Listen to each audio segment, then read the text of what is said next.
who's a professor at University of Pittsburgh. Of course, you all know him, and he'll be talking about the plurality of quantum theories. So I think we can just start. It's a real pleasure. Please, David. Thank you. Let me just share my slides.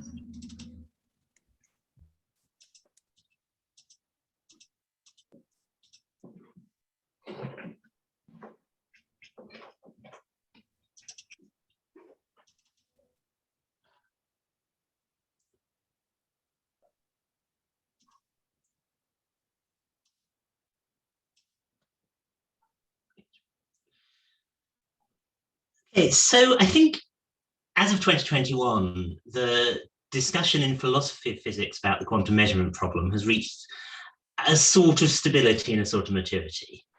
And there's kind of an agreement that the main landscape, simplifying and no doubt skipping the pet interpretations of many in the room, for which apologies in advance, the main landscape looks something like this. You have what I call non-representational strategies, strategies where the quantum state isn't in the business of representing physical goings-on. Things like the Copenhagen interpretation and modern versions of it, things like quantum Bayesianism and its cubist descendant, things like the pragmatist approach that Richard Healy's recently developed.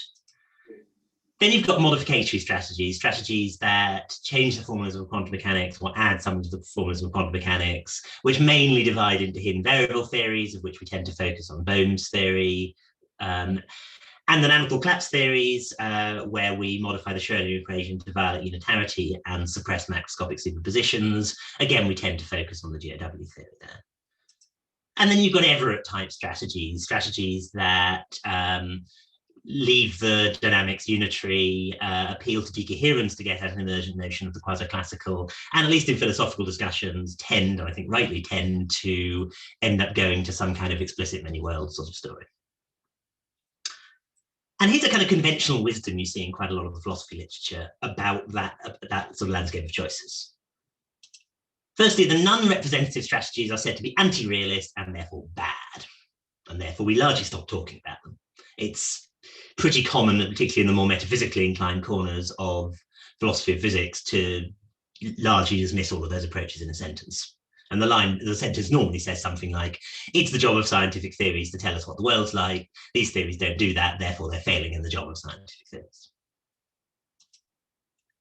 Among those representational strategies I talked about, it's generally kind of assumed that the Everett interpretation, Bohm-type theories, GOW-type theories, basically agree on the philosophy of science. They agree on what we're trying to do in solving the measurement problem, what measurement problem is, what kind of thing a scientific theory is.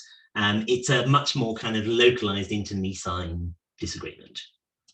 And furthermore, it's normally said that these are not empirically distinguishable theories.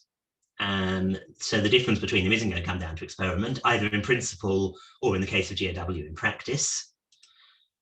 And so what we have here, it said, is a fairly classical form of underdetermination in the philosophy of science sense. We either have to choose between Everett, Bohm, GOW on the basis of their extra empirical virtues, simplicity, ontological profligacy, how much they conform with the supposed spirit of relativity, or else we just have to shrug and say it's undetermined and learn to live with it. So I want to say I think that conventional wisdom is badly wrong in a number of places.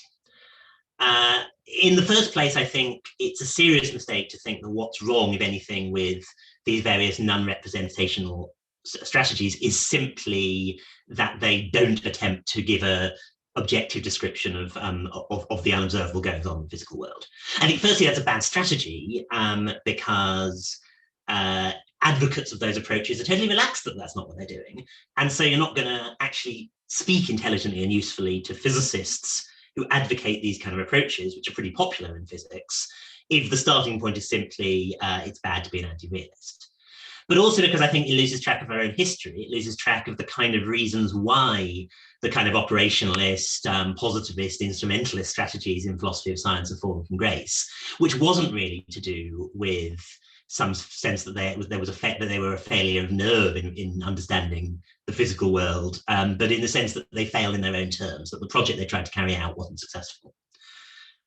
Secondly, I think I want to say that there are much deeper disagreements about the philosophy of science and about what the quantum measurement problem is between Everett's approach on the one hand and the main modificatory strategies on the other hand than is often recognized. I think the sense of what the quantum measurement problem is in the first place is quite strongly disputed across these different approaches, and what kind of thing a scientific theory is supposed to be and what kind of questions a scientific theory is supposed to answer is hotly disputed again between Everett and on one hand and the most common forms of Bohmian GW on the other hand. And in a sense, I'd like to suggest this is good news, because insofar as we want to make progress on the measurement problem, then there's a lot of scope to make more progress by kind of looping back to some issues in philosophy of science that are kind of in the background in a lot of contemporary philosophy of quantum mechanics and not very explicitly interrogated. Okay, let me spell some of that out. I want to start by cashing out that claim I was making that what the measurement problem is actually looks really different according to these different strategies. And part of the reason for that is what quantum mechanics is actually looks pretty different according to these strategies. Let me give you sort of two ways you might present quantum mechanics in a textbook or the introductory section of a philosophy article or foundational discussion. Here's the first way, the abstract answer. This is the kind of thing quantum information people like. This is the kind of thing mathematically inclined physicists love. Mathematically inclined philosophers likewise. We say something like a quantum theory is specified by a space of states, normally something like the vectors in Hilbert space or the rays in Hilbert space, or if you like mixed states by the traceable and completely positive self-adjoint operators in Hilbert space. You've got some dynamics normally specified by a Hamiltonian, by a self-adjoint operator on the Hilbert space. You've got some kind of composition rule that says if I've got system 1 and system 2 and they've got Hilbert spaces H1 and H2, then you take the tensor product of those Hilbert spaces to get the combined system. And then you've got the Born rule, which tells you how quantum states give rise formally to the expectation values of dynamical quantities and then and thereby to probability distributions. So that's one thing you might mean by quantum mechanics. It's a completely different thing you might mean by quantum mechanics. You might say, well, the quantum theory of n particles is given by a wave function on 3n-dimensional space. It satisfies such and such partial differential equation, and the content comes out through the Born rule given explicitly in terms of position space. So call those the abstract answer and the wave mechanics answer. Now, I think if what we're trying to do is make sense, is say what quantum theory is as we see it in science, as we see it in physical practice, neither of those answers is satisfactory. The second answer is kind of reasonably obvious why it's not satisfactory. This is way too narrow. This describes the quantum physics of n distinguishable spinless particles in non-relativistic dynamics. You can finesse it a little bit to add spin if you like. You can finesse it to add fermion-boson statistics if you like. But it's still describing only a small corner of the kind of places we apply quantum mechanics to. From that same perspective, though, you can see what's wrong with the abstract answer. The abstract answer isn't really giving you a physical theory at all. It makes no predictions. It's not testable. It's a framework in which physical theories can be written. Actually, maybe in the light of some of the various epistemic no-go theorems, it's a little quick to say it makes no predictions. It makes, at most, very attenuated predictions. It's not in the business of making the kind of rich predictions about spectral lines and conductivities and decay rates and particle spectra that we think of as the sort of the meat and potatoes of the predictive power of quantum theory. And just as an illustration of the fact it's a framework, here's a bunch of quantum theories. We have the quantum theories of qubits and spin systems that are much beloved by people in quantum information and people trying to build quantum computers and quantum information processing devices. We have the harmonic oscillator, which comes up in 100 different places. There are hundreds of different applications of oscillators with the same underlying quantum mechanical description. We have the system of distinguishable spinless point particles, which is describable, at least in a particular basis choice, by the wave function version of quantum mechanics we just saw.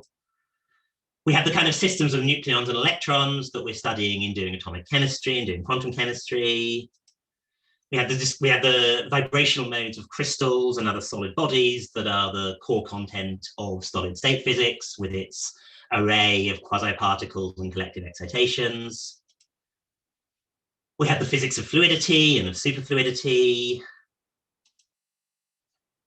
We have the extraordinary predictive power of quantum electrodynamics, which we're forced to in any case as soon as we start trying to couple light to any quantum mechanical matter.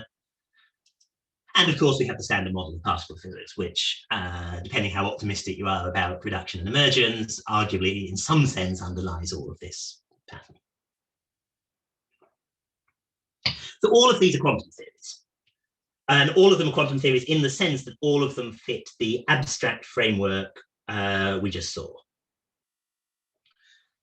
And I want to suggest that you can see among the sort of the different interpretive strategies for solving the measurement problem, really different attitudes to what quantum theory is, and therefore what's the thing we're trying to interpret or modify.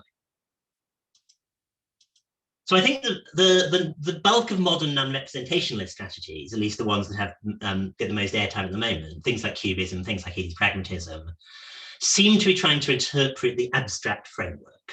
They seem to be saying, okay, here's my framework of states and rays and Born rules and self-adjoint operators, and I want to understand that framework. The modificatory frameworks, at least again those that are most prevalent at the moment, things like Bohm's approach and the GW approach, tend to be trying to modify one specific quantum theory. Normally, the quantum mechanics of non-relativistic distinguishable spinless particles, although there are variations on that. And furthermore, in most of their discussion, they seem to be attempts to modify it on the assumption that the theory being modified or supplemented is the most fundamental theory. And in most cases, of course, under the fiction that it's the most fundamental theory. And the Everett type approaches, the decoherence style approaches, I'd characterize as looking for an interpretive recipe. They're trying to say something like, here is an algorithm, if you like, that says, give me a quantum theory, and I'll tell you the content of that quantum theory.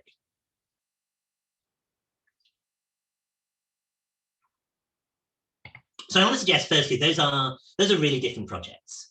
The question of whether you're trying to make sense of the content of an abstract framework versus whether you're trying to make sense of one specific theory in that framework on the assumption it's the fundamental theory, versus whether you just want a general story to make sense of all of the various bits of that framework in a piecemeal fashion, is going to lead you to in very different directions according to what you think will and won't count as a solution to the quantum measurement problem. And I'm not neutral in this game. I want to suggest that it's only really that third approach, that recipe approach, that's really suitable for engaging with the practical use of quantum theory in physics as we find it. And I'm going to try to show that for the next part of the talk with a particular concrete example. So I could have talked about superconductivity in a paper somewhat related to this talk. I used the example of the quark gluon plasma. We could talk about various bits of field theory. Maybe because I've got small children, or maybe because I miss California, I'm actually going to talk about this problem. Why is the sky blue?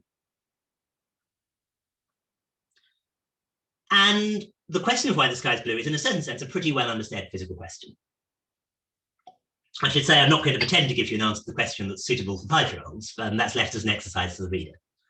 But the basic physics, being as kind of interpretation naive as I can, the basic physics of why the sky is blue looks something like this. Oh, no, it doesn't. I'm wildly out of order. Okay, I'm minus a slide for the moment, so I will do from memory why the sky is blue. So the first observation you have is something like human eyes are sensitive to light in the range about 380 to 750 nanometers. That's coming from our various theories of psychology and various other chunks of our science. Secondly, we have the fact that the oscillatory structure of the electron clouds that make up the N2 and O2 molecules that dominate the content of the sky are such that they preferentially scatter radiation towards the short wavelength end of that spectrum. And we have the fact that the radiation coming from the sun is blackbody radiation from something that is about the right temperature for the radiation to be fairly evenly distributed across the visible part of the spectrum. I mean, non-coincidentally, obviously, we're adapted to see in the spectrum of the light that the sun produces. And then you have the fact that given the light's preferentially scattered, then the light we see coming off the sky, rather than light we see coming direct from the sun, isn't spread as smoothly across the spectrum as the light from the sun. It's concentrated towards the short end of the spectrum. And then you have the fact that ceteris paribus, and notwithstanding 100 subtle psychological and physiological setups you can have to confound this, humans see and describe light scattered off things towards the which is towards the short end of the spectrum as blue. That's why the sky is blue. Here are some observations about that. So firstly, the physics we're using here is clearly and on its face non-fundamental and very hybrid. If you think how you're going to do this, you start off by using non-relativistic quantum mechanics to work out the kind of resonance structure of the electron clouds of the molecules. In fact, realistically, you don't even use full-on non-relativistic quantum mechanics because the equations are intractable. You do some kind of approximative limit, some kind of Hartree-Fock story, and you understand from that basis why the resonance structure of the electron clouds of N2 and O2 is what it is.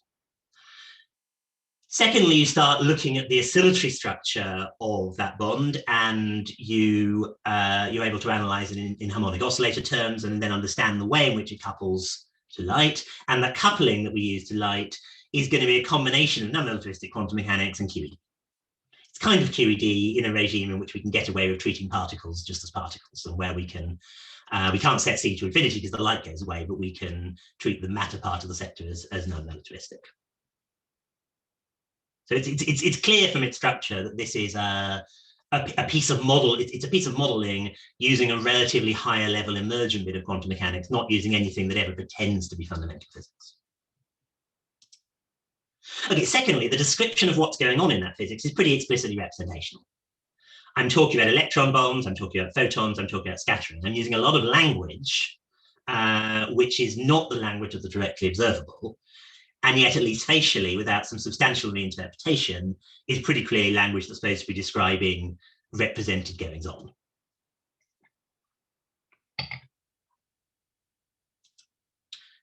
And thirdly, the thing that the physics is spitting out to us is a very theory-laden thing.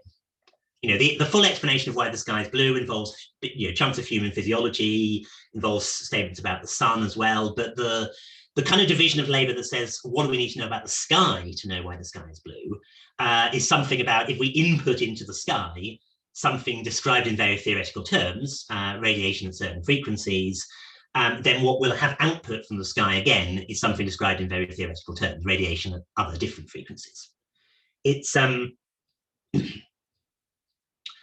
It's not being stated as something directly observational. Insofar as it connects to observation mediated through other big bits of our theories, bits of our theory about human observations, about physiology to some degree. And this actually shouldn't be a surprise, because one of the kind of, as I see it, one of the core hard-earned lessons of the philosophy of science in the middle of the 20th century is that drawing a distinction between the theoretical and the observational parts of your theories is a bit of a mug's game. If you try to take a piece of science and say, this is the bit of the science that is directly about the observable, and this is the bit of the science that is about theory, such that I can treat these things separately, you run into the problem that observation is inordinately theory-led. You run into the fact that in any kind of application you want, the kind of inputs and outputs of the sort of component chunks of our physics or other bits of our science are stated in very theoretical terms. Again, the input and output of our model of the scattering of the sky is going to be described in terms of radiation. Do it properly, it's going to be described in terms of photons and coherent states of the quantum electromagnetic field. It's described using theoretical language we didn't even have 150 years ago. Okay, so let's talk about how that goes for the Everett interpretation. If I want to tell an Everettian story, or if you like other ways of handling decoherence, a decoherence-based story about making sense of that sort of theory-neutral bit of physics. Well, the Everett interpretation is totally relaxed about saying, okay, here's a specific quantum system. I don't care if it's non-fundamental. Let's try to make sense of it. But from the Everettian perspective, questions of fundamental ontology aren't really that important, aren't necessarily even that meaningful. the meaningful questions you get in the Everett interpretation are going to be things like, how's the world structured in such and such a regime on such and such a length scale? So, I've got this system that is accurately described by this kind of hybrid of non-relativistic quantum mechanics and a soupçon of QED. Insofar as that is an accurate quantum description, what's it telling me about the world or about that particular bit of the world? And specifically, what's it telling me about how that particular bit of the world is structured? And that's the kind of thing the Everett interpretation at least purports to answer. And it's also the case that the way the Everett interpretation purports to answer it is fairly relaxed about the compatibility of different descriptions of different levels of analysis.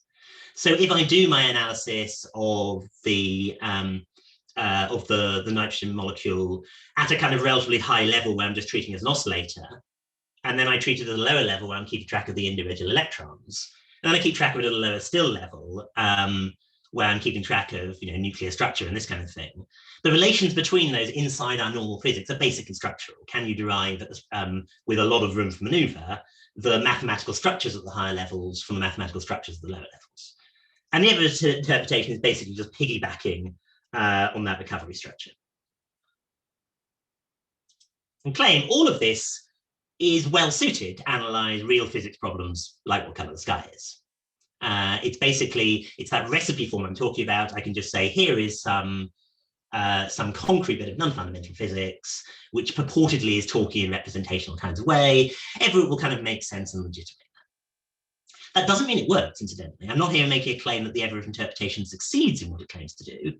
If you think that the account of higher level ontology that comes out of the sort of structure and decoherence talk in the Everett interpretation doesn't work, or if you think that the probability problem in the Everett interpretation is fatal, knock yourself out, that's fine. I mean, it isn't fine, of course, but that'll be another talk.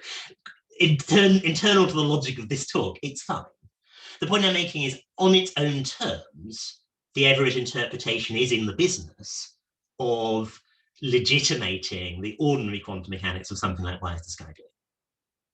And I want to claim it's at least not at all clear how the other classes of strategy, the operationalist strategies and the main current modificatory strategies, actually handle situations of that kind.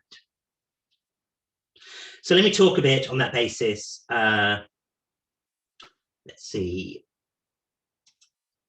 Let me talk a bit how that plays out on the sort of non-representationalist approaches, something like the cubist or pragmatist approaches of Summerson and Koenig. So the core idea in these frameworks is that the quantum state doesn't represent the world. The quantum state's job is to be psi-epistemic, perhaps, in Owen's terms, in Specken's terms, to tell me partial probabilistic information about other things, maybe to give me epistemic information that relates to measurements of some kind, maybe to give me pragmatic advice as to how I should get along in something like Healy's approach. If the quantum state isn't representing the world, then we need to ask, okay, what does represent the world? In other words, if the quantum state is giving me information about something rather than representing itself, or if it's giving me advice about something rather than representing itself, what is the something about which it's giving information, the something about which it's giving advice?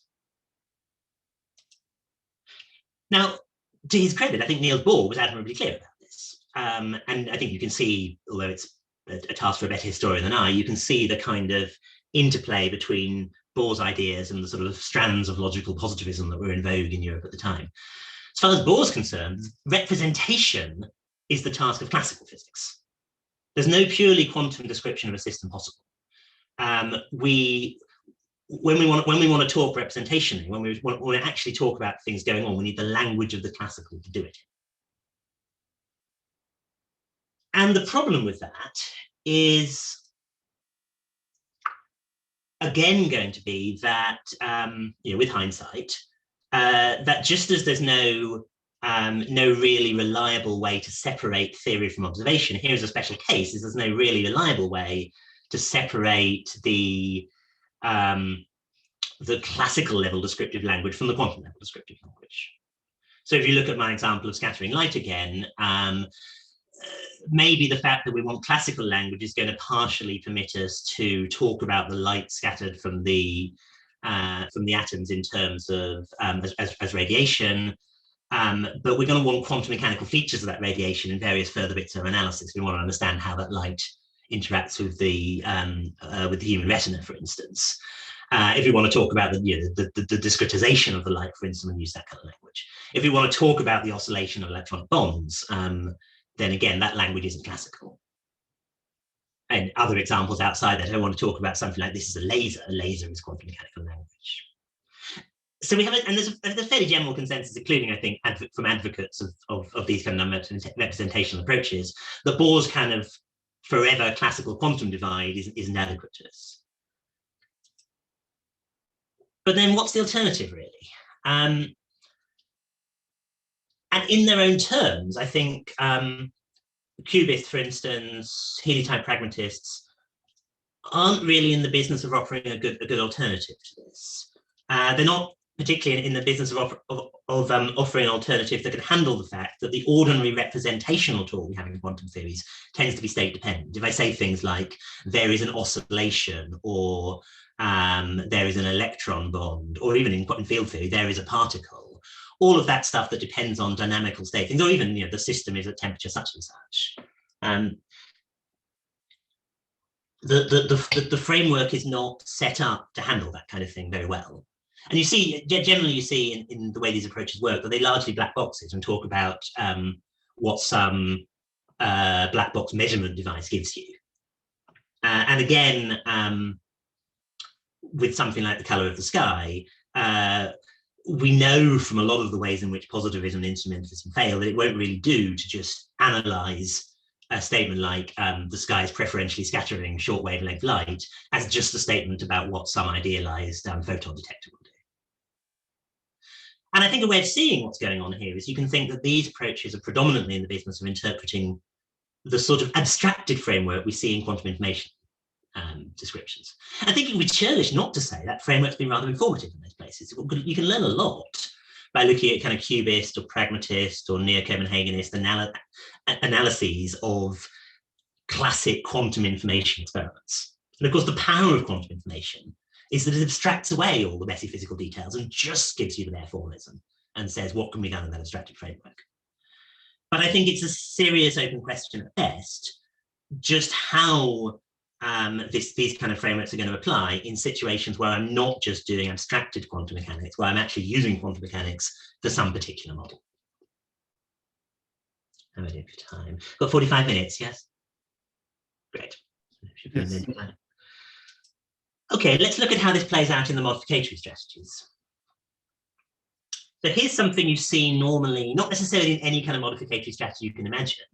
I don't think this fits terribly well to the kind of Van Fraassen style modal strategies of the 80s and 90s, but in the kind of currently dominant GAW and de Broglie-Bohm styles of modifying quantum mechanics, here's something you generally see.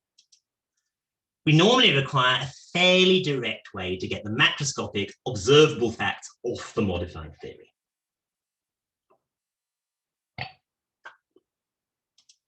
So for instance, the task of collapse is supposed to be it produces states that are localized in position. Or the hidden variables are supposed to be something fairly directly understandable. They're particle locations, they describe the centers of masses of kind of conglomerated bodies. So what we have in play here is something like what the theory is supposed to give us is a route from the theory to the thing we directly see. And the modifications are intended fairly directly to return to us the thing that we see, the directly observable. And furthermore, although it's not the main theme of my talk, it's normally also a theme of this kind of style, that ontology is critical here, that the game we're playing is that we're going to, we want to write down what the ontology of our theory is, and then write down some dynamics for it, and then understand how that relates to what is directly observable. I mean, sometimes this is even taken as a kind of recipe for how physical theories are in principle supposed to work. It's supposed to be the physical, what it is to give a physical theory properly is firstly to give its ontology, secondly to give its dynamics, and thirdly to explain without posit how all that relates to what's observable, and therefore to the evidence that supports the theory. And confronted with the suggestion that this isn't actually how physics seems to have been done for the last 100 years, the normal rejoinder will be, well, that's what's wrong with how physics has been done for the last 100 years. And I want to use a case study here to clarify the discussion. I want to talk about the primitive ontology approach that's been pretty influential, particularly in metaphysics, and particularly within a 500-mile radius of New York City in the last decade or so.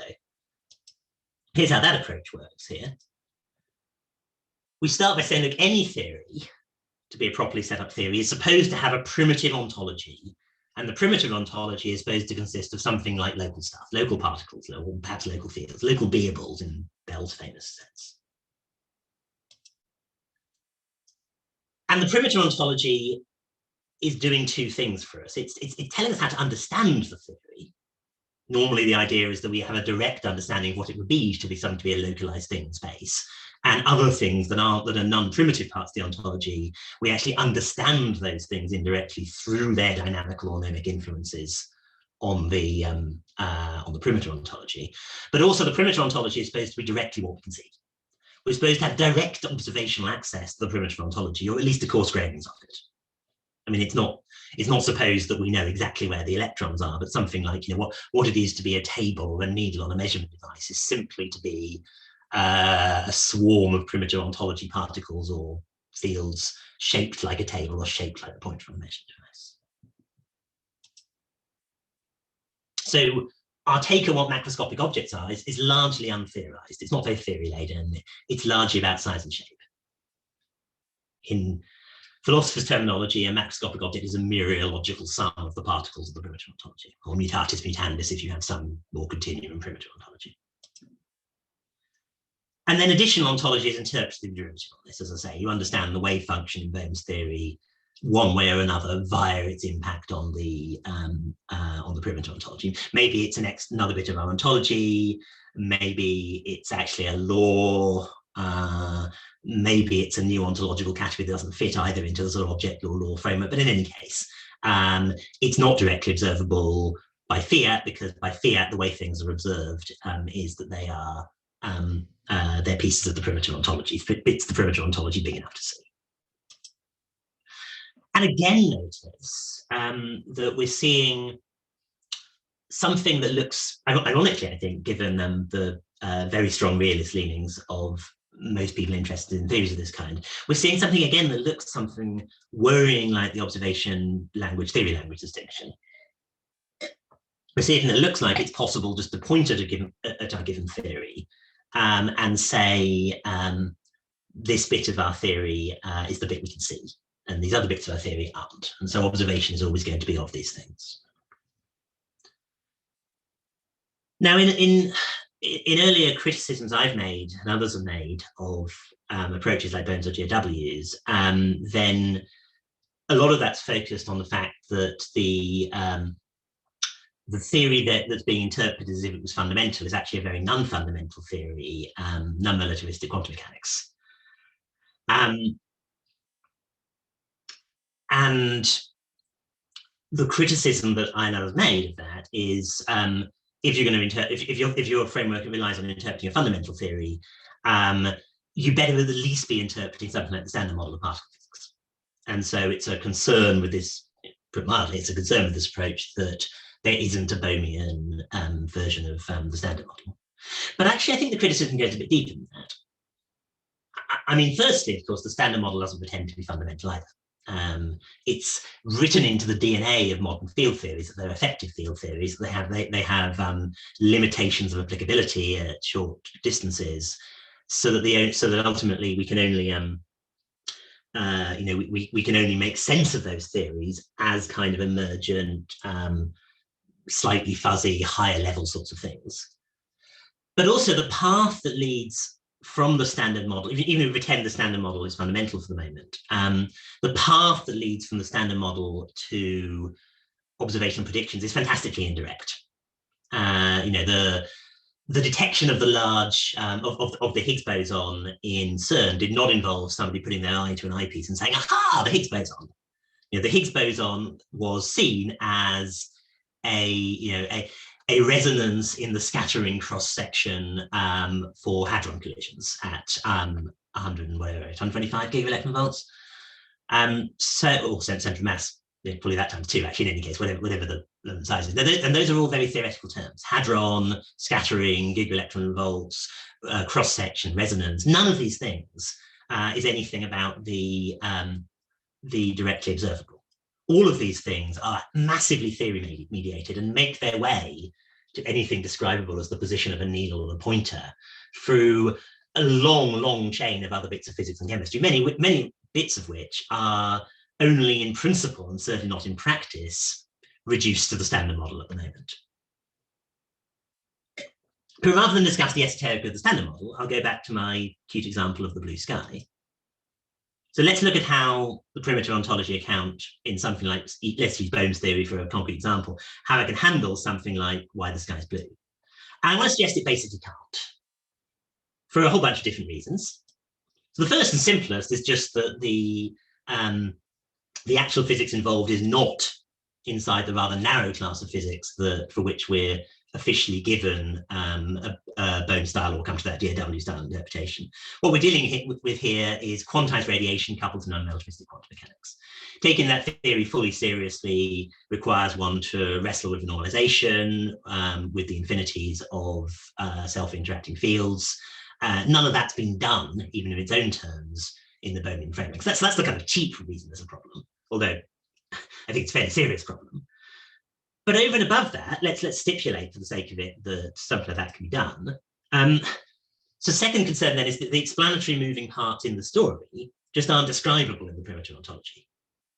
We can't talk about electron cloud resonance frequencies because all of that is discussion about what the quantum state is doing. I haven't a clue what it tells us about what the particles are doing, but the way the theory works doesn't give the particles a lot of room to be manifesting the bonds or the structure of that kind. And the very fact that one would have to do a lot of calculations to work out what the Bohmian particle is doing in any given case makes one nervous about the way it can do some explanatory work. But maybe that's finessible. The thing I think is most serious in a way is just that the empirical output of the theory isn't some claim about the distribution of macroscopically large matter. It's not some claim that something I can directly observe, something in my perimeter ontology, has such and such size and shape. It's a claim that air preferentially scatters in the blue part of the spectrum. That's a really theory-laden claim, as I was stressing earlier, and that then in turn plugs into other bits of our science. And I think the idea that in the case of the blue sky, just as much as in the case of CERN, the idea that my application of physics to a particular system or example can give me an output experimentally that's a directly observable output, rather than something with tons of theory wrapped around it that then gets plugged into lots of other bits of our physics, just doesn't match the way we actually seem to do science. You know, why is the sky blue? Because air preferentially scatters in the blue part of the spectrum. I don't see how to make sense of that simply by itself in perimeter ontology terms. I can see how you might decide that actually, you know, all human utterances and claims about the blueness of the sky might, if you buy the whole framework, end up supervening on the physical movements of humans. That's possible, but that's a very different argument. That's no longer saying that we need a perimeter ontology or we need some theory observation relation that takes it directly to something we have observational access to. That would now be a very different way of thinking about the philosophy of science being assumed in these approaches. Okay, I'm going to wrap up fairly shortly. Let me make some conciliatory conclusions. Here's the first. Some of the disagreements between major interpretive strategies in quantum mechanics turn on some general questions of philosophy of science as much as they turn on specific questions that are internal to the strategies. And that can help us make some progress. If you think about the history of philosophy of science in the 20th century, its early part, you know, arguably failed to recognize that there was such a thing as science that wasn't physics, but was quite informed about physics and was quite in dialogue with physics. the development of philosophy of science and philosophy of physics in the second half of the 20th century and beyond, laudably broadened the range of interests of philosophy of science outside just physics, but led to a lot of general philosophy of science that was disconnected from the particularities of what a scientific theory looks like and what in particular our physics theories look like. And in the meantime, our philosophy of physics, I think to a large extent, has proceeded in a relatively uncritical realism. And I think there are exciting prospects for progress here and low-hanging fruit just by bringing some of those things back into conversation. So that's my kind of pep talk, if you like, for people looking for a project. But in particular, if you look like what are the kind of philosophical commitments of the Everett interpretation, I think it's something like clearly a very strong naturalism, something at least quite close to ontic structural realism, a story about the relations between ontology on different levels that's extremely structural, that's not mereological at all. And a very strong conservatism, if you're feeling critical, you could say a complacency about modern physics. And I think it would be productive and interesting to really think more carefully, is that the right way of cashing out whatever it is assuming about general philosophy of science, and also to clarify further how much the general philosophy of science assumptions in other approaches are the way I've tried to cash them out here. And among other things, to see how much the kind of philosophy of science assumptions in the current sort of primitive ontology approaches to collapse theories and to Bohm's theory are kind of necessary for those approaches, or whether they represent a particular metaphysical take. Okay, there's my consideratory conclusions. Here are some more provocative conclusions. First claim, I think there is a serious danger that a number of popular approaches to the quantum measurement problem, both sort of pragmatist approaches and also some versions of dynamical collapse and hidden variable theories, or at least some versions of the philosophy of those theories, are in some significant danger of recapitulating kind of hard-learned errors of 20th century philosophy of science, that they're relying on a picture of the separation of theory and observation, and the idea of a really fairly direct and unmediated route from the theoretical content of a theory to what's directly observable with the naked eye, that just doesn't really seem sustainable, or at least if it is sustainable, requires one to push back hard against an awful lot of established supposed wisdom in the philosophy of science. I mean, just as a brief observation about the way I think some of that works, if you think about the way quantum mechanics is often described by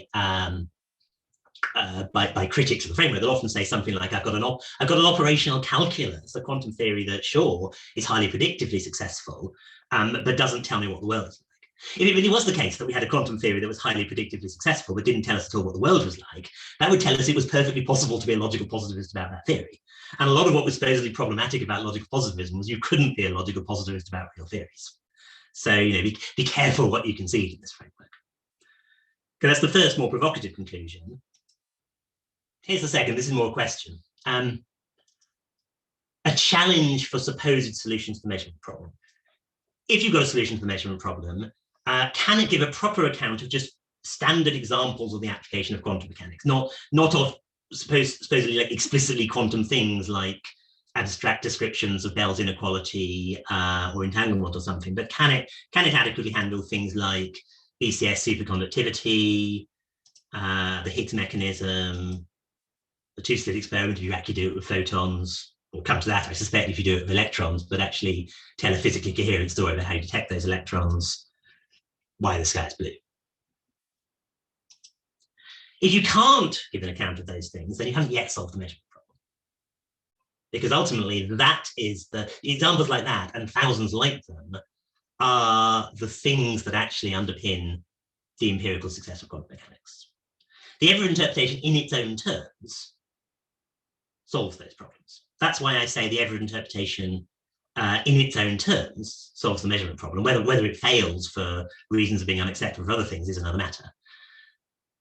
As far as I can see at the moment, neither the sort of pragmatist or cubist approaches, nor the most popular hidden variable or dynamical collapse theories actually succeed in solving the measurement problem in these terms, in that they don't actually provide us the richness to fully make sense of the applications of quantum mechanics which we use all around us, except in some rather specific cases. Okay, thank you. I'll stop there. Thank you, David. That was great. Thank you. So I'm sure there are going to be many questions. So I already have a question from Aurélien, please, and then I'll make a list. Just write your name in the chat. The first, okay, thank you. So thank you very much for your nice talk. I have a question about your separation between the different ontologies that you present during your talk. About you put Bohmian, mechanic, GRW in the same kind of modificatory framework, yeah. And you separate Everett from this family. And yeah. I'm not really sure that that's really the case, because Bohmian mechanics agree rigorously with standard quantum mechanics. Of course, you have to assume some rule about quantum equilibrium, but if you assume that, then it's perfectly fine with quantum mechanics formalism, standard Born rules and everything. GRW is just a model currently, and you have to add a lot of hypotheses. So I would not say that it's on exactly the same family, but it's still also a modification. You need a new action. And Everett is a pro-research program. As you know, you have a lot of discussion with probability, and you know this better than me. So if, for example, in Everett, I think if you want to make sense of probability, maybe you should go to the many Bohmian interpretation proposed by Tipler or Sebens or Bostrom, which are using Bohmian mechanics. So at the end, I have the feeling that Bohmian mechanics is still, for me, the best framework that we have. And even for quantum electrodynamics, for explaining the sky, why the sky is blue, it's not really true that we don't have a clear interpretation of Bohmian mechanics. Bohmian mechanics has not been studied so much for this kind of problem, because it's very difficult. You have to consider electrodynamics in an interaction regime where generally people are not interested in, because people are only interested in scattering matrix. So here you need the full evolution during all the time of the process. So I think it's one of the main reasons why it has not been so much studied, but there are already preliminary work on that direction. So I don't feel that this ontology are in the same category. Right? Okay, so to answer in reverse order, I mean, firstly, just as a comment on the physics, it's just not true that nobody outside the Bohm community is paying attention to QED outside the scattering regime. There's an enormous literature in the quantum theory of light as it interacts with matter in non-relativistic context. So I don't think the claim that no one pays attention to that is plausible as an explanation as to why we haven't got a description of that. In terms of my dichotomy framework, so by calling something modificatory, I mean it takes it messes in any way with the formalism of quantum mechanics. It disagrees, if you like, with the ordinary formalism of quantum mechanics that we're using calculationally. So GRW is obviously modificatory, doesn't claim not to be. Bohm is modificatory in the sense that it modifies the formalism by adding another piece. I mean, that's terminological, though. If you want to replace my modificatory with modificatory/supplementary, then that's fine. I don't really mind. Everett counts as non-modificatory there because it doesn't change that formalism. Now, if you want to say it's got unsolvable philosophical problems, that's fine. I actually don't buy the research program framework because I'm perfectly happy with these problems being solved, but that's another matter. As physics, there isn't a modify the physics requirement internal to what Everettians themselves think. If you think that doesn't work, that's fine. And if you also think something else that works is something like many Bohm structure, now you're constructing a modificatory theory in my terminology that's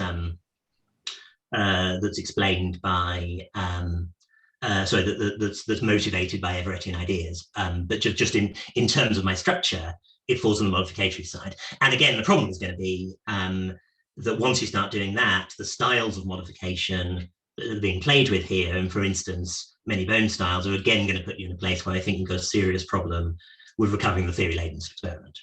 And here's the minimum point, if you like. If it's the case that an approach to quantum mechanics can't at the moment explain why the sky is blue, people should be a bit cautious saying this is equivalent to standard quantum mechanics.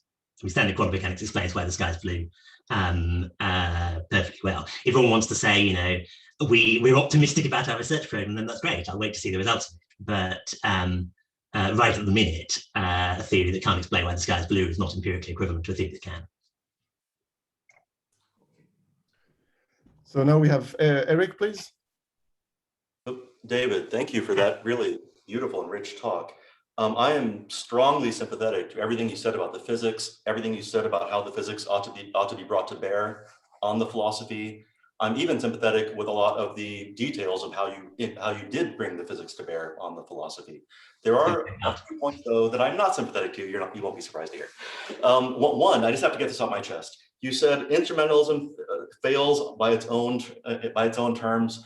No, it doesn't. So I'm going to put that aside. That's a long argument. I just want to strongly register my protest to that. Yeah, that sounds like a good conversation to have sometime. But it does. So the question I have though is that at least to me, I don't think you really made an argument that Everett provides the tools to solve at least what to me is one of the most important parts of the measurement problem, which is that it seems to be a fact about the world as described by quantum mechanics that there's some subset of interactions that, for better or worse, we treat differently than other subsets of interactions, and how we distinguish the one subset from the other is a mystery to me. So think about a Michelson interferometer. You know, you have the two arms, you have a half-silvered mirror at the intersection, you have two fully silvered mirrors at proximate ends, you have the photon emitter, the photon absorber at the opposite ends. And if you think about what happens when a photon shoots through it, when it passes through the half-silvered mirror, when it bounces, when it somehow or other is in something like a superposition and it interacts with the fully silvered mirrors, comes back, passes through the half-silvered mirror, and finally hits the photodetector. Those are all extraordinarily complex interactions. We tend to gloss over it. We just think, oh, well, the photon splits, it reflects, and then hits the photodetector. Those are extraordinarily complex interactions. The photon actually passes through and scatters off and is absorbed and re-emitted by the silver nitrate molecules. It actually intrudes some finite distance into the mirror, into the fully silver mirrors, bounces around, absorbs, re-emitted, scattered, bounces back out. But somehow or other, none of those quote unquote collapse the wave function. It's only when it hits the photodetector that it does. Yeah. And I want to know what the difference is, why these extraordinarily complex interactions are different than the photodetector extraordinarily complex interaction. And as far as I can tell, nothing you've said has given me any clue about how I can answer that kind of question. Okay, so I didn't immediately know the answer, although I could make a stab at it, but my stab would take a while and be entirely physics. So I'll pause the actual stab to comment on the frame of the problem. The frame of what's going on is that to work, the interaction where a photon is bouncing off the mirror is not going to entangle the degrees of freedom of the mirror with the photon. So that's the bit that interpretations of quantum mechanics will give you. What would need to be the case for the way mirrors work is that the interaction basically doesn't entangle the mirror degrees of freedom to any significant degree with the photon degree of freedom. Now, if you want to ask why that is, now we're not talking about the interpretation of quantum mechanics. Now we're talking about quantum optics. I think I roughly know the answer to that. I think it's roughly to do with the way collective modes in conductors work, but I'm not at all sure. I'm not going to risk embarrassing myself by trying to do it sort of off the top of my head right now. But the point is, I think to see that's a mystery rather than just a nice technical quantum optics problem, I need a lot more convincing. So, yeah, I think you're right that the physics points towards an answer, but my real concern is that decoherence plays no role in that answer. And in fact, decoherence, I think, would tell me that these complex interactions should entangle, or that it will be difficult to see why decoherence doesn't tell me why these interactions are different. I don't think that's right. I think there's a way of talking about decoherence that in the foundational literature as if it's some kind of extra special thing layered on that's done by some external environment or something. I mean, decoherence really is just the irreversible spread of quantum entanglement, and that can perfectly well happen in terms of those degrees of freedom of mirrors themselves. I mean, I think it's almost just semantically wrong to say decoherence can't tell you why I don't get large-scale irreversible entanglement with the microscopic degrees of freedom of the mirror. Definitionally, that's decoherence's job. It might be failing in that job. That might be a physical problem we don't know the answer to, although I think it's fine. But it's what decoherence does. I think there's a sense in which these kind of Jareckian models, important though they are in some contexts, where I take a mesoscopic or macroscopic object and couple it to an external bath, can be misleading, because they can suggest a much narrower scope for decoherence than it actually has. Thank you. So now we have David Glick, please. Thanks. So yeah, I really like this idea of trying to think about the philosophy of science underlying the different interpretive approaches to quantum theory. And in that spirit, I just want to suggest maybe a different way of thinking about the non-representational theories or approaches. And I'm not saying that this is what the proponents of those approaches are suggesting, but maybe just exploring a possibility here. But your kind of way of putting it is that these theories were interpreting the abstract formalism, or the abstract theory underlying all these different quantum theories. And that has a lot of resonance with kind of standard approaches to structural realism, the kind of traditional philosophy of science way of thinking about structural realism, maybe more so than the ontic structural realism stuff. And in fact, that has the virtue of going back to kind of some stuff Owen talked about, of resolving, if there was an underdetermination problem, potentially resolving that by saying we can have an underdetermination at the level of ontology, and so we focus on what's common among all of these varieties, right? The sort of abstract structure. So I just kind of wanted to see what your thoughts were on that, because it would seem to be that then the worry, oh, well, it's not telling me what is representational, can be somewhat diffused, because there isn't supposed to be a kind of representation if that's meant to be a kind of concrete ontology. Rather, what's representational is just the abstract structure itself, in some sense. Okay, so that's interesting. Here's my skepticism. I mean, I wouldn't cash out the problem of abstract framework versus concrete examples as structure versus something more than structure. I'd cash it out more as a disagreement about how much structure we're trying to interpret. So the problem I'd have with thinking you can interpret the abstract structure is that any given specific quantum theory is way, way, way, way more structured than the abstract structure. The amount of structure involved in, I don't know, say 17 particle non-relativistic quantum mechanics, let alone quantum field theory, or even in harmonic oscillator, is just a lot more than I just get from the pure abstracted Hilbert space structure. So the concern is something like, you can be a structural realist by all means. I'm pro that move, but I think the structural realism you want is a structural realism that can interpret the structure of specific theories here. I mean, maybe this is a place where my use of concrete versus abstract is unhelpful as it maps over to those to some of those philosophy of science disputes, because I don't want to say that, you know, the sense in which QED is concrete, whereas the Hilbert space formalism is abstract, is not really going to be the same sense as in which, you know, structure is abstract but ontology is concrete. The only other thing I should say, which I realize I was a bit careless about in your question, is I don't want to suggest that non-representational strategies in general have the feature of trying to interpret the abstract framework. I think the Copenhagen interpretation isn't like that, for instance, but I think it's something about a large class of the currently very popular approaches. Okay. All right, thanks. Then we have Lev, please. Thank you, David. You will not be surprised that I'm very happy that you attack all these things which I think are not worse, and trying to promote Everett, which is by far the best interpretation. But I'm not sure that agree that your attack is effective. Physicists do this high energy physics, solid state, whatever. They do it very successfully, and they don't worry about measurement problem.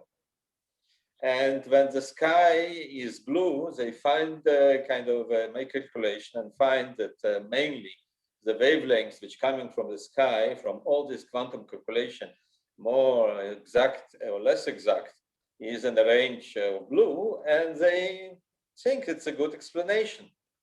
And this is, again, this is kind of measurement, but I don't think anybody will call it as a measurement problem, the fact that we see blue sky.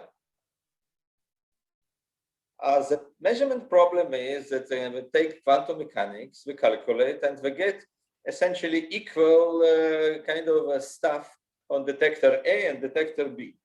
And we get detector A click and not B. And sometimes we'll get also B.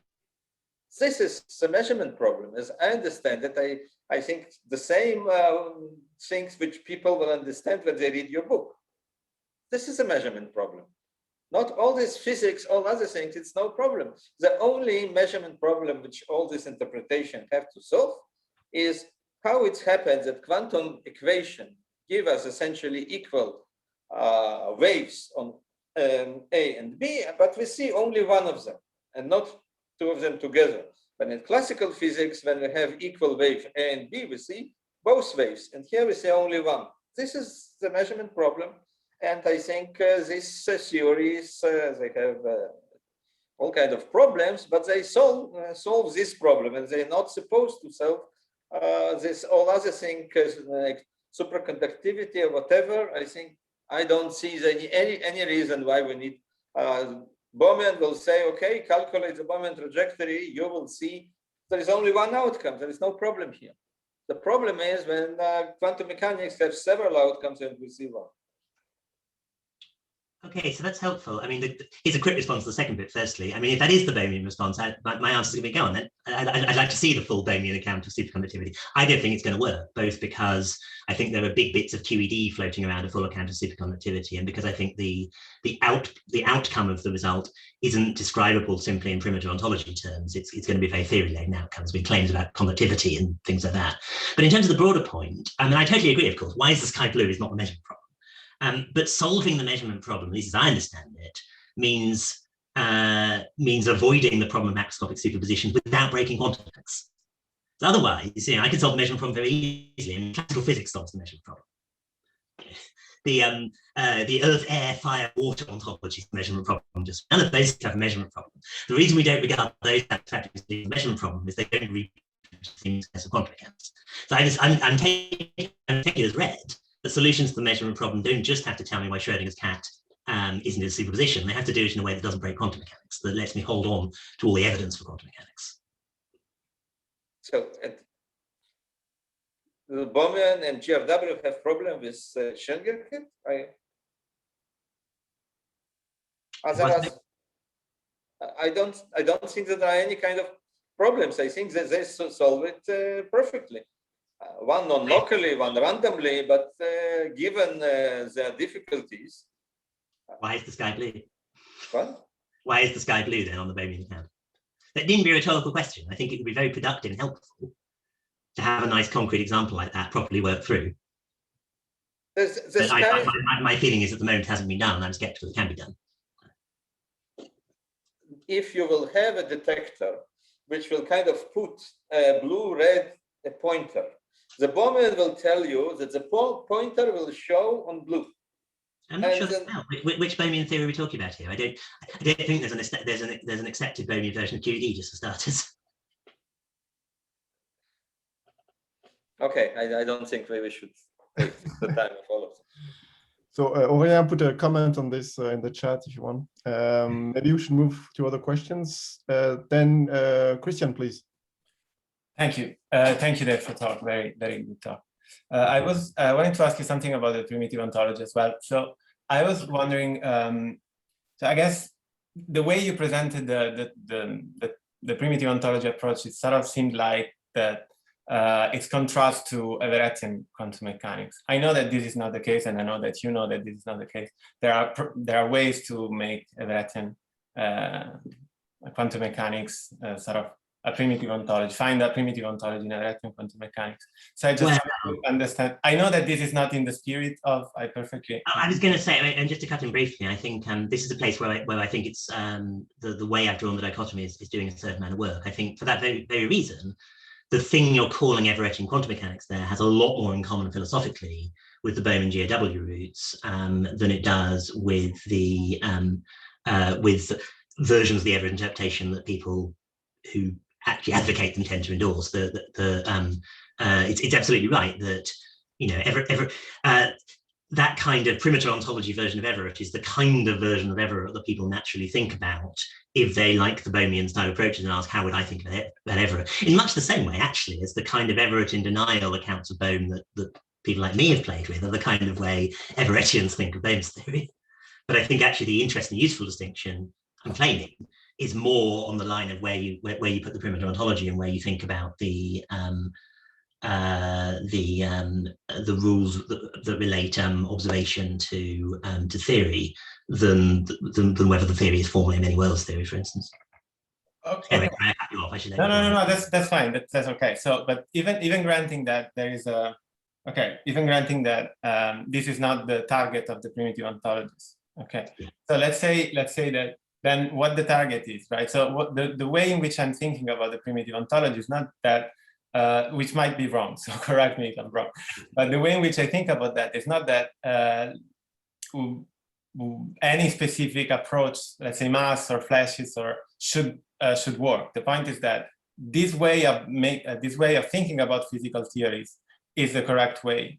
So this is going, even if you're right about the difficulties of Bohmian mechanics or GRW to account for why the sky is blue. This shouldn't, it doesn't seem to touch the motivation why we might want to adopt the primitive ontology, which again the idea is that it has to contrast not Everettian quantum mechanics, but I don't know, what do you think it's the competitor of the primitive ontology? Probably some kind of wave function realism. So this is the target, right? Not the. I mean, that's helpful. So look, I do think that it has a problem in general that doesn't come just to specifics. And again, this is partly what the sky is blue example is supposed to illustrate. So part of the problem with that example is just the fact we don't have a good theory of relativistic Bohmian mechanics. But okay, maybe that's a research program to come. Part of the problem with the example is that the whole structure of primitive ontology, where I say this is the way I specify my fundamental theory, has a lot of work to do, I think, to work out how it wants to engage with the admittedly non-fundamental, given that all of our theories are non-fundamental and our route between theory and evidence is always through non-fundamental theories. And then most importantly, I just think that the central motivating feature you tend to find in the more philosophically careful discussions of primitive ontology is about the idea that my physical theory needs to be directly in the business of making predictions about the humanly observable. It needs to be doing more. Tim Morland, I think, is one of the clearest and nicest cancers. He wants to say, look, of course theories need to recover the observation, but we don't want to directly have our theories make predictions about human observations because we don't want to get tangled in the philosophy of mind. So we need a proxy, and the proxy is the location of medium-sized objects. And we can understand, we can relate those to the physics pretty directly by saying my medium-sized objects are coarse grainings, mereological sums, whatever, of my primitive ontology. And then the concern is just scientific theories are not mostly in the business of spitting out empirical results of that kind. So again, the empirical prediction of the analysis of the air in the sky is blue is that the photons emitted from the system have a certain frequency. It's not a primitive ontology claim. And again, this is supposed to be like a special case of the general issue of theory lateness or observation. One could step back and say, look, at some level, my science has to work that way in order to make sense of it. But in that case, you just have to say our science in general is not something we know how to make sense of at the moment. So that's the form of the concern. There's a suggestion in the way the primitive ontology framework is set up that it kind of must be the case that our science is in the business of directly making claims, or at least can be finessed into directly making claims about stuff that I can observe directly. And I just don't think that's actually correct as a description of the way our science works. But as I say, for kind of familiar mid-century philosophy of science reasons, but ones that haven't been talked about much in this context. There is no time, so thank you for the reply, but just very, very little. So the problem is the compositional or mereological, say, assumption. Do you think this is the problem, or am I simplifying? Not just, I mean, it's not, if you want to recover macroscopic objects structurally, then that, I think, has some advantages. But again, I've just got the problem that some particular application of quantum mechanics to some particular system is normally spitting out predictions that are very theory laden in their content. Again, the prediction of the scattering of light here is that photons are of certain frequency are spat out. Then that gets plugged into some other bit of our theory, which again might be quite phenomenological. I mean, I think we put it this way. I think we understand why the sky is blue, in an important sense, even insofar as we don't have any very good understanding of the human retina. If all we have is just the empirical observation that humans see light in a certain frequency as blue, I still think we understand why the sky is blue, because we understand why the sky emits radiation in that frequency. But emits radiation at such a frequency is not a primitive ontology claim. Good. We are running out of time. Velko, maybe your last question, quick. Right. I'll be quite short. Thank you for the amazing talk. And for me, this is like meeting all the philosophy celebrities that I've been quoting for years. So yeah. In any case, I have a question about like what's going on around my mind is like all the time, which Everett interpretation. So it's not like there is only one way of understanding Everett, especially at some place you mentioned there that this Everett assumes many worlds, and that leans more towards this David vision of Everett, while there's on the other side more literal reading of Everett that Barrett argues for, and so on and so forth. And I think these two views are quite different in the sense that they have different metaphysical baggage that kind of comes with it that might be more or less acceptable to different people. So which one is the one that you argue for, or you argue for both perhaps?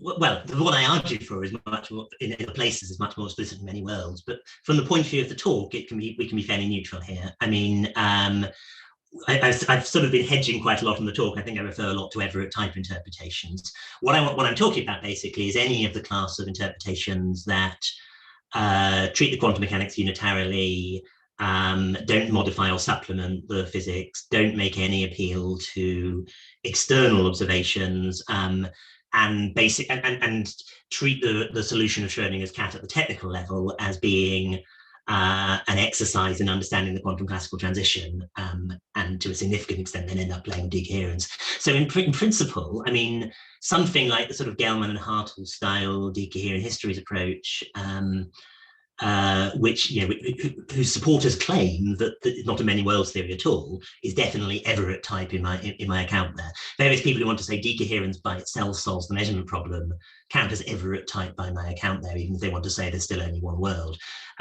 You know, I have a separate disagreement with those people in which I think they're wrong about how those theories work, and I think they're actually committed to a macroscopic multiverse, even if they haven't noticed it. But that's a much more internecine dispute, and that really is a more specific, now it turns on the details of what you're doing, set of questions. And for my purposes, all of those things sit in the same space. They're not very concerned with the fundamental. They're highly structuralist. They're recipe form. You can apply them to particular high-level quantum theories. They're relaxed about their input and output being structural. They're extremely conservative in how they try to read content from the pieces of physics we have. I mean, one minimal version is, you know, there's a purported explanation of why the sky is blue that you'll see in physics textbooks.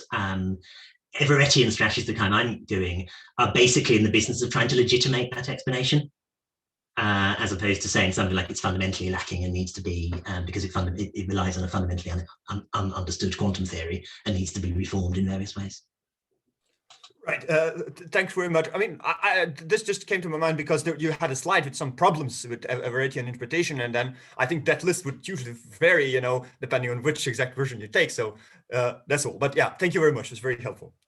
No, and absolutely. I mean, I'm just blanking the set of problems that people have with Everett. Again, if those problems push you in towards one version of Everett and the other, or even if those problems close the whole thing down, it's kind of not dialectically important for the argument I'm running. You know, if it turns out that the Everett interpretation doesn't solve the measurement problem, I want to say nothing currently solves the measurement problem. But I haven't argued that Everett does solve the measurement problem. I've just argued that on its own terms, it's in a position to claim to. So very good. Thank you very much again, David, for the discussion and the talk. Thank you. I suggest we make a 5-minute break now, and we reconvene in 5 minutes. And thank you again.